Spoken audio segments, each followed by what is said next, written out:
Greetings, welcome to So Much to Talk About here at the ESPN Pre-Draft Party 2011 edition. My pleasure to have Football Hall of Famer, Pro Football Hall of Famer, CFL and NFL great, Mr. Warren Moon. Pleasure to have you on. Hey, thanks for having me. It's always great to be in New York, and it's always great to be at the ESPN the Magazine Party. I have a couple of questions to ask you, sir.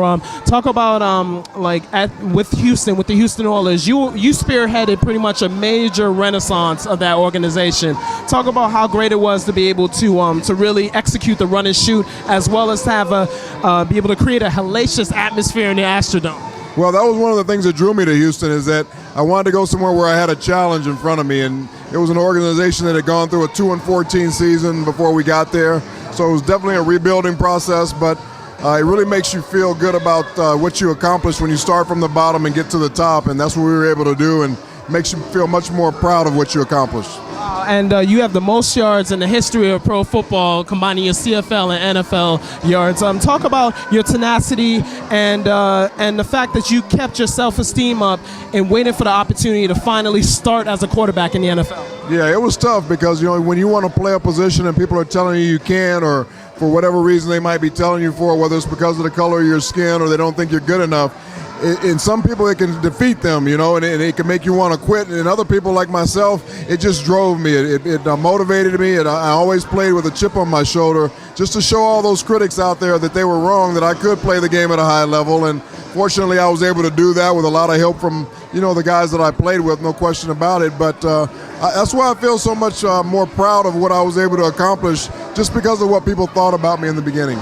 One more question for you. The 2011 quarterback class. What is your impression of course, the top 4 quarterbacks of Cam Newton, Jake Locker, Blaine Gabbert, and Ryan Mallett? Talk about which quarterback do you see can have instant success? Well, I think it's a very deep quarterback class this year, no question about it. A lot of good guys that can play in this league.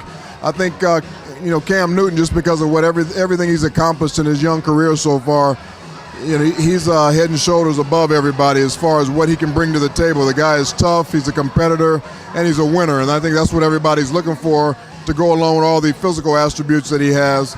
Jake Locker's a guy I got to know over the course of his whole career. And he's a guy I think that's going to get better when he gets to the pro level, only because he'll be playing with better players around him. He didn't have the best supporting cast at the University of Washington because they were going through a rebuilding process pretty much the whole time he was there. So I think he will get better once he becomes a pro. I really like Andy Dalton from TCU because he's a winner. He's really had a really good career.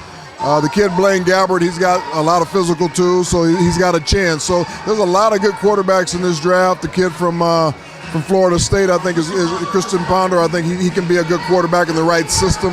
So a lot of guys are really going to help some teams this year. Mr. Moon, I'm going to have you enjoy this party. Thank you for your time and the opportunity to speak with you.